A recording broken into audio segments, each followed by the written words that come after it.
Ce que je vois aujourd'hui, c'est que ça fourmille d'initiatives, ça fourmille d'envie. Derrière ces PME, ce monde de la PME-PMI, il y a véritablement un énorme potentiel que l'on connaît d'ailleurs et c'est pour ça qu'on est là, parce que le rôle des chambres de commerce et d'industrie, c'est de soutenir les entreprises avec une surpondération vers les TPE et les PME.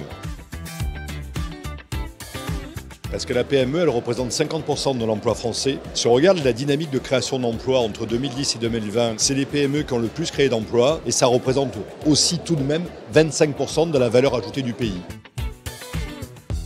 Sur 2025, premièrement, il va falloir accélérer la résilience. Deuxièmement, elles ont des marges qui ont chuté du fait de l'inflation et de l'incapacité des PME-PMI à avoir ce qu'on appelle le pricing power. Donc nos PME, de façon très claire, en 2024 et sans doute un petit peu plus en 2025, auront des challenges et des difficultés. Et troisièmement, et ça concerne plus particulièrement les chambres de commerce et d'industrie, elles vont être encore plus demandeuses de services et de soutien par rapport à l'activité au quotidien, par rapport au financement, par rapport à leurs difficultés. Et c'est là que nous intervenons.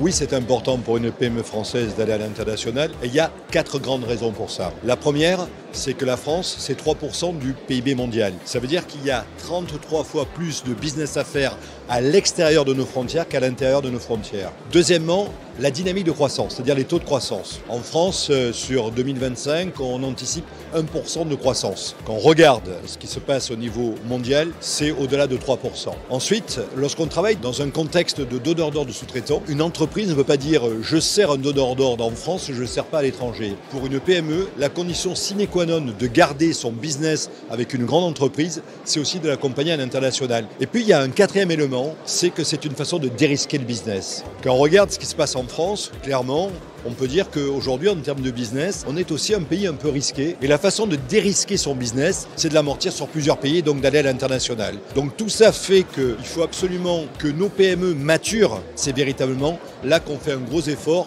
nous, chambres de commerce et d'industrie, dans nos organisations et aussi au sein de la Team France Export.